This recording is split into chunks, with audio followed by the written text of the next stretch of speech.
ব্যবসার প্রথম এবং প্রধান শর্ত লোকাল মার্কেটিং। তুমি যদি লোকাল মার্কেটিং মিস করে ফেলো, তোমার ব্যবসায় মিস করে ফেলো। তুমি যেখানে উৎপাদন করবা সেখান থেকে বিনা খরচে তোমাকে বিক্রি করতে হবে, বিনা খরচে তোমাকে বিক্রি করতে হবে। অর্থাৎ যার দরকার সে তোমার কাছে এসে কিনে নিয়ে যাবে, এটাই হচ্ছে ব্যবসা। আর বাকি অন্য যে এই রুলের বাইরে যাবে সে আর ব্যবসায়ী রুল না, সে কি হয়ে যাবে অটোমেটিক্যালি লুজার।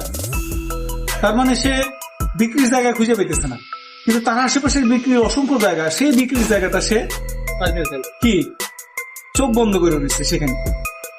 তার মানে সে বিক্রির জায়গা চিনে না, দেখে না, খুঁজে না, পারে না, শেষ পর্যন্ত সে লুজার।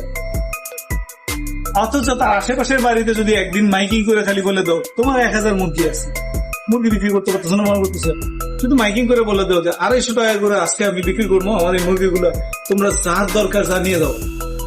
তুমি তো 10 মিনিট লাগবে, আশেপাশের লোকজনের কাছে এই খবরটা গেলে 10 মিনিট লাগবে দৌড়ে আইসা।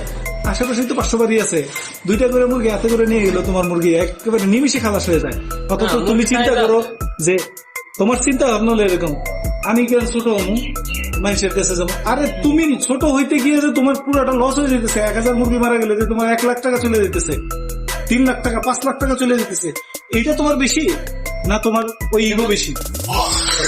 তুমি দেশের বাইরে গেলে গু ফালায় খাইতে পারো, আর দেশের ভিতরে থেকে তুমি নিজেরটা নিজের আত্মীয় স্বজনের সাথে ভাগাভাগি করে খেতে পারো না। এটা কেমন ধরনের ইগো? এটা তো ব্যবসা বল না,